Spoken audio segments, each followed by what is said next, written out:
បាទសូមជម្រាបសួរទស្សនិកជនទាំងអស់ដែលកំពុងតែតាមដានទំព័រ Facebook របស់ DG Academy បាទថ្ងៃនេះជាកម្មវិធី DG Innovation ដែលយើងផ្សាយរៀងរាល់សប្តាហ៍បានអញ្ជើញវាគ្មិនពិសេសមួយគឺលោក Andrew Silberman បាទហើយដែលលោកនឹងមកបកស្រាយពាក់ព័ន្ធជាមួយប្រធានបទដែលពាក់ព័ន្ធជាមួយ Innovation នេះគឺហៅថានវានុវត្តន៍បាទគឺការបណ្ដុះនវានុវត្តន៍នៅក្នុងបរិយាកាសការងារផ្ទាល់នឹងការងារពីចម្ងាយបាទហើយសូមអធិស្ឋានផងដែរកម្មវិធីរបស់យើងនិយាយជាភាសាអង់គ្លេសបាទព្រោះលោកអត់ចេះភាសាខ្មែរទេអញ្ចឹងហើយលោក Andrew Silberman បាទលោកគឺមិនជាអ្នកណាឆ្ងាយពីធ្លាប់ចេញចូលស្រុកខ្មែរទេបាទលោកជាជនជាតិអាមេរិកហើយលោកគឺជាទីប្រឹក្សាខាងផ្នែកទំនាក់ទំនងផ្នែកគ្រប់គ្រងបាទខាងផ្នែកអាជីវកម្មអន្តរជាតិហើយដែលលោកបានទៅរស់នៅប្រទេសជប៉ុនជាច្រើនឆ្នាំកន្លងមកហើយបាទអូខេហើយលោកក៏បានធ្វើការងារនៅទីនោះហើយលោកក៏ធ្លាប់មកវឹកវើនៅប្រទេសកម្ពុជាផងដែរដូច្នេះខ្ញុំបាទសូមអធិស្ឋានផងដែរអញ្ចឹងខ្ញុំសូមនិយាយជាមួយលោក Andrew ជាភាសាអង់គ្លេសអូខេ good evening Andrew Hello Sophie great to see you so how are you doing I'm doing really good it's 10 o'clock here in Tokyo so a little bit later than you guys but not a whole lot later So yeah, 2 hours ahead of us here. Yeah. So yeah, at night time now. Thank you for attending this program, and it really affects your sleep, I think. Well, maybe for tomorrow. I think I'm okay right now, but then we always get so energized by our discussions. I always get worried about falling asleep later. Okay. So great, and so very good opportunity for us actually this time in Cambodia. It's just 8 o'clock, and so we people get. You know, they got dinner. Yeah, just finished dinner, and now so they can watch our talk show. And so let's start with the innovation. So would you please give a brief on what innovation is all about and why is it important in our work, especially in the current working environment?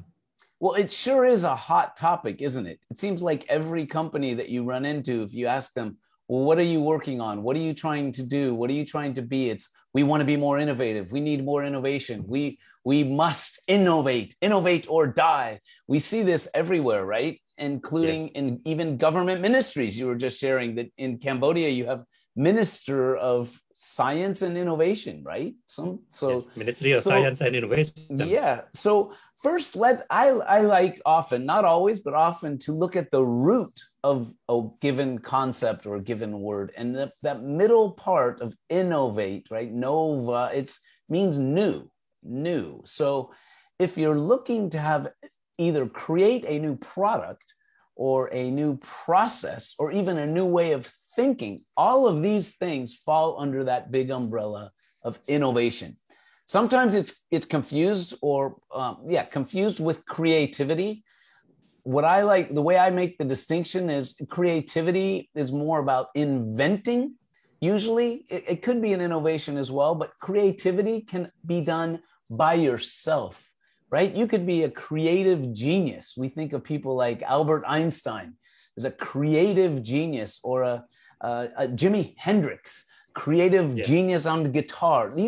This is creativity at its best.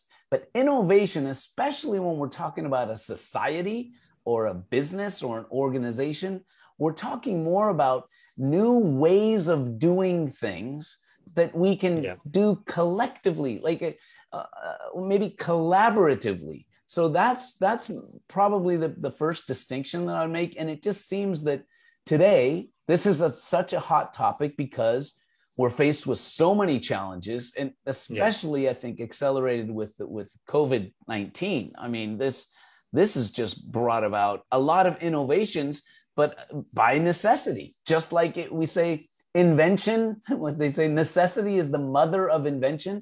Well, clearly, business challenges today is requiring innovation in a similar way. So what is happening in your part of the world, in Tokyo and in Japan as a whole, and how does it affect your work, and what kind of innovative method or process or any your business have been adopting so far? Well, of course, maybe the obvious, you see everything online, right? We're doing so much business now online because of being forced inside. But I was today, it's great you asked the question about today. Today, I went to a Starbucks, or actually, it wasn't a Starbucks, it was a Tully's. So I know you have Starbucks, I think, in Cambodia, and you have a lot of Yes, coffee shops. we do have. Yeah. Well, this was for the first time, the majority of the people that I saw in that coffee shop were conducting business. They weren't just sitting and having coffee. I saw 2 or 3 different tables next to me, right next to me, people working on filling out applications, signing contracts. Another person was being interviewed for a job. All of this was happening in a coffee shop. Now, 10 years ago, this wouldn't have happened. These things happen in a business office, right? Everyone needs an office. Well, now they don't. I mean, that's one of the biggest changes I've seen. And you also see change. So change, right? Change is very connected with innovation and just the change in business practices. Just the way that they were conducting business. This was in Tokyo. And these people, I didn't see any ties. Now I'm seeing you're wearing a beautiful necktie today, which is nice thank you. But we don't see them so much. And part of that might be led with the culture that was kind of handed over to us from Silicon Valley, with all the engineers creating things where it didn't matter what they looked like. But there's so much change going on, and the way people are interacting, the way, and especially through this medium, this technology. And I got to say, for my own business, a year and a half ago, before this pandemic, I can tell you that we were offered multiple times to do training online, to do training over, whether it was WebEx, video conference, whatever. We refused every time. We said, this is not the same. Why should we do this? We want to be in person with people. Then this happened, and we found out, well, it's either do it this way or don't do anything. And so we started doing our training, a lot of training over the web using Zoom. And then I got to hand it to you. So the recent training we did on innovation creativity with a company, they're in Phnom Penh. Twice that you did recently. Right, 2 workshops. And I promise, before that workshop, I would have said, oh man, how are we going to do this? It turned out we were doing it where I was online, your partner was online in Singapore, and you were online. But then all of the trainees, including the president of the company, were all in one room, right? Yes. So they're in a room, but we're still able to conduct the training, combining Khmer language, English, and masks. I mean, the participants were wearing masks. So I thought, if you told me... to protect, but meanwhile, we have to try to find a way to train, to develop them. Exactly. Because actually, in the current environment, we have to, we were thinking about, in this kind of hybrid training, so what can we do? And you come up with the idea. Exactly. And why did it work? So I promise you, I bet 50% of attempts like that might not work. But the 50% that do, it's because of the collaboration. It's collaboration inside an organization that leads to better innovations. And in this case, so it's you and I, we know each other very well. We've worked together a lot, but you played a key role because you were able to translate some of the discussion that was happening in Khmer language. You could type that into chat. So it was it wasn't bothering anyone, right? We didn't lose too much time. And then we had the translator, interpreter, right? Andy was speaking Khmer sometimes for me when I was speaking in English. And we did that exercise. I remember the final exercise was very energizing and people were enjoying, and you could sense that they were collaborating. And I think that is a key to successful innovation. It's the collaboration. It's the spirit that people have of wanting to try something new, right? Believing you can do it. And like I said, I'm perfectly open and honest to share. I wasn't ready to do these brand new things. Why would you want to do this new way? It's like it was working before. So if you ask me, why do we need it? It's whenever things, if we think they aren't working or they could be better, right? Yes. And that's probably everything. So if you think about we try to adapt, yeah, like that time that we, we try to find a way in this kind of hybrid working environment. On one side, we work directly. On the other side is remote work. Yeah. So this kind of hybrid working environment, we need innovation. We have to find new methods. We have to change. Yeah. So even the training format, we have to change. Right. Like normally you conduct like 8 hours per day, but this time you conduct only three hours. Exactly. And try to get people on the other side of the world to, like in Cambodia, to involve to make sure we manage the participant, help them to work in group, make sure they were interactive. We try to maximize what is available. Exactly. And thinking about maximizing or using what's available, I wanted to share with you briefly innovation. So creativity, they go together, right? Creativity and innovation. Now I'm an example right now. I'm wearing three innovations, right? These are from Apple. One of the most brilliant innovators of our time is the Apple, right? iPhone and the way they've combined a telephone, a computer, and music, all of these things, video now, everything together. But Steve Jobs and Apple, they didn't invent the telephone. They didn't invent the computer. They modified or worked on it, right? So these were very innovative things. Now, this shirt, we call this an Aloha shirt. So this is made in Hawaii originally. These are from Hawaii. Yeah. But you know what they really are? It originally was Japanese kimono, with the beautiful colored dresses that Japanese wear. And an innovator, Ryan Spooner was one of the first. Yeah. They took the fabric, they spun it backwards, they made it inside out, and said we could make shirts from this. That was an innovation. Yes. And then finally, both of us are wearing glasses. I use them for reading, but these are called thin optics. Yeah. Thin optics. They fit on the back of your phone. So really? They're always here. So what do you do with it? Exactly. Super innovative. They fit on the back of the phone. They're so tiny. I just pop them right here. As long as you have a big nose, it can work. But I mean, very good. We are using innovations all the time. And I believe, though, that if you're talking about in a company or an organization, a big change. Now, here's something I just discovered and doing a little bit more research on this.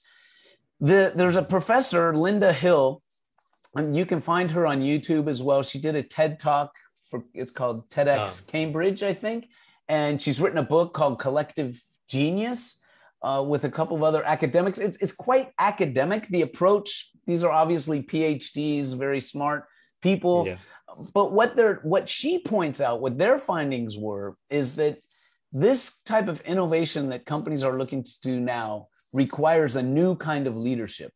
So the traditional leader, this visionary leader who's going to create the vision and then implement it through his people. So you mean the leader foster the environment for innovation? That's it. It has to foster the environment. Culture, right? Right. Yeah. Doesn't need to be the creative genius himself or herself. Just needs to create the environment that people are free to have really deep, passionate discussions, conflict, difference. Because remember, most innovations come from a new way of combining things. So this was a kimono that becomes a shirt, right? Or this was the phone case that becomes a glasses case.